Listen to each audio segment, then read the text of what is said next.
नमस्कार। हर हर महादेव। आप देख रहे हैं शिव शंभू वैदिक एस्ट्रो पॉइंट। दोस्तों, आपने अक्सर लोगों को कहते हुए सुना होगा, जो भाग्य में लिखा है वही मिलेगा। लेकिन दूसरी तरफ हमारे शास्त्र और संत हमें कर्म करने की प्रेरणा देते हैं। तो सवाल उठता है, अगर सब कुछ भाग्य में पहले से लिखा है, तो कर्म करने की जरूरत ही क्या है? और अगर कर्म ही सब कुछ है, तो फिर भाग्य का अस्तित्व क्या है? आखिर भाग्य बड़ा है या कर्म? आज के इस वीडियो में हम इसी रहस्य को सरल भाषा में समझेंगे। भाग्य आखिर है क्या? सबसे पहले समझते हैं कि भाग्य किसे कहते हैं। हमारे जीवन में कुछ परिस्थितियां ऐसी होती हैं जिन्हें हम अपनी इच्छा से तुरंत नहीं बदल सकते। हमारा जन्म कहाँ होगा, हमारा परिवार कैसा होगा, हमें जीवन में कौन कौन सी परिस्थितियां मिलेंगी, इनमें से बहुत सी बातें हमारे नियंत्रण से बाहर होती हैं। इन्हीं परिस्थितियों को सामान्य भाषा में हम भाग्य कहते हैं। लेकिन यहाँ एक बहुत महत्वपूर्ण बात समझना जरूरी है। भाग्य का मतलब यह नहीं है कि आपके जीवन की हर छोटी बड़ी घटना पहले से तय है। कई आध्यात्मिक परंपराओं में भाग्य को हमारे पिछले कर्मों के परिणामों से जोड़ा गया है। अर्थात आज जो परिस्थिति हमें मिली है, वह केवल संयोग नहीं हो सकती। हमारे पुराने कर्मों का प्रभाव भी हमारे वर्तमान जीवन में दिखाई दे सकता है। अब बात करते हैं कर्म की। कर्म का अर्थ केवल पूजा पाठ करना नहीं है। हम जो सोचते हैं, जो बोलते हैं और जो कार्य करते हैं, सब कर्म के क्षेत्र में आते हैं। अगर कोई व्यक्ति कठिन परिस्थिति में भी मेहनत करता है, सही निर्णय लेता है और धैर्य रखता है, तो वह अपने वर्तमान कर्मों से अपने भविष्य को प्रभावित कर रहा है। यही कारण है कि भगवत गीता में कर्म पर विशेष जोर दिया गया है। भगवान श्री कृष्ण अर्जुन को कर्म करने की प्रेरणा देते हैं। अर्थात हमें अपने कर्म पर अधिकार रखना चाहिए और परिणाम की चिंता में अपने कर्म को छोड़ना नहीं चाहिए। तो फिर भाग्य बड़ा या कर्म? अब आते हैं सबसे महत्वपूर्ण सवाल पर। भाग्य वर्सेस कर्म में जीत किसकी होती है? इसे एक उदाहरण से समझिए। मान लीजिए दो लोगों को एक ही प्रकार की कठिन परिस्थिति मिली। पहला व्यक्ति कहता है, मेरे भाग्य में ही खराब समय लिखा है, मैं क्या कर सकता हूं? वह प्रयास करना छोड़ देता है। दूसरा व्यक्ति कहता है, परिस्थिति मेरे हाथ में नहीं है, लेकिन इस परिस्थिति में मैं क्या करूं, यह मेरे हाथ में है। वह मेहनत करता है, गलतियों से सीखता है, अपने निर्णय बदलता है और लगातार आगे बढ़ता रहता है। अब बताइए, दोनों का भविष्य एक जैसा रहेगा? शायद नहीं, क्योंकि परिस्थिति भाग्य हो सकती है, लेकिन उस परिस्थिति में आपकी प्रतिक्रिया आपका कर्म है। भाग्य को एक खेत की तरह समझिए। एक बहुत सुंदर उदाहरण समझिए। मान लीजिए आपको एक खेत मिला।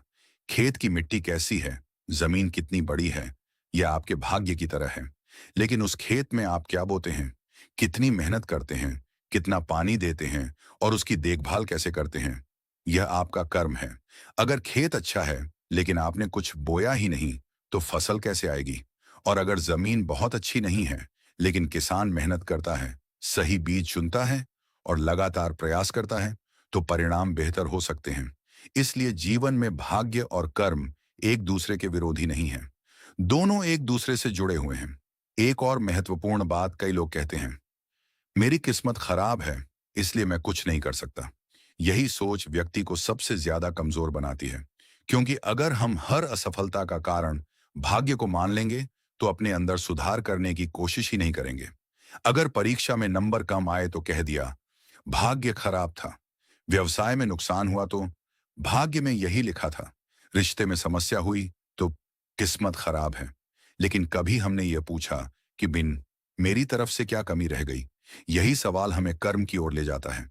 क्या कर्म भाग्य बदल सकता है? अब सबसे बड़ा सवाल, क्या कर्म से भाग्य बदला जा सकता है? इसका उत्तर समझने के लिए हमें भाग्य को बिल्कुल स्थिर और पत्थर पर लिखी हुई चीज नहीं समझना चाहिए। जीवन में कुछ परिस्थितियां हमारे नियंत्रण से बाहर हो सकती हैं, लेकिन उनके साथ हम क्या करते हैं, यह हमारे हाथ में है। आज की मेहनत कल की परिस्थिति को प्रभावित कर सकती है। आज का सही निर्णय आने वाले समय को बदल सकता है। आज की अच्छी आदत भविष्य की दिशा बदल सकती है। और यही कर्म की शक्ति है। कर्म के तीन रूप आध्यात्मिक दृष्टि से कर्म को समझने के लिए तीन शब्द अक्सर बताए जाते हैं: संचित कर्म, प्रारब्ध कर्म और क्रियमाण कर्म। संचित कर्म यानी पिछले कर्मों का संचित भंडार। प्रारब्ध कर्म यानी उस संचित कर्म का वह हिस्सा जिसका फल वर्तमान जीवन में अनुभव किया जा रहा है। और क्रियमाण कर्म यानी जो कर्म हम अभी कर रहे हैं। यही वर्तमान कर्म आगे हमारे जीवन के परिणामों को प्रभावित करने में भूमिका निभाता है। इसलिए अगर वर्तमान में हमारे सामने कठिन परिस्थिति है, तब भी हमारे हाथ में कर्म करने की शक्ति बनी रहती है। असली समस्या भाग्य नहीं, भाग्यवाद है। यह बात बहुत ध्यान से समझिए। भाग्य को मानना गलत नहीं है, लेकिन भाग्य के नाम पर कर्म छोड़ देना गलत है।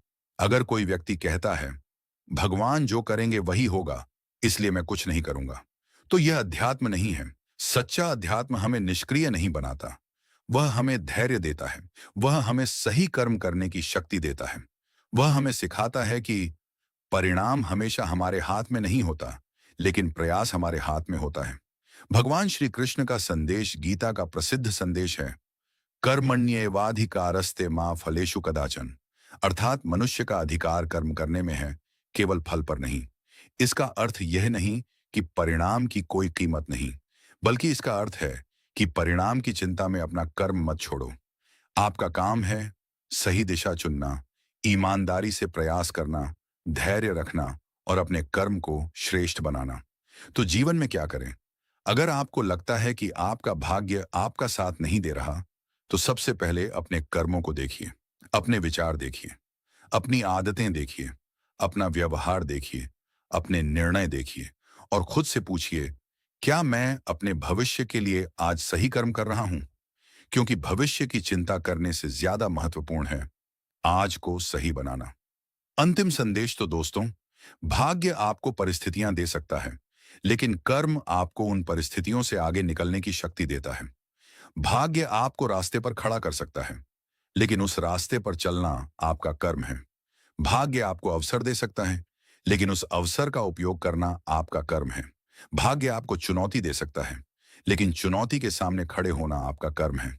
इसलिए जीवन में केवल ये मत पूछिए, मेरे भाग्य में क्या लिखा है, बल्कि ये भी पूछिए, मैं आज ऐसा क्या कर्म कर रहा हूं जिससे मेरा आने वाला कल बेहतर हो।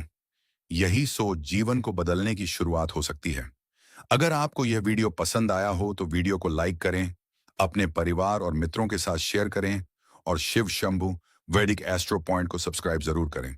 कमेंट में जरूर लिखिए, कर्म ही मेरी शक्ति है। हर हर महादेव।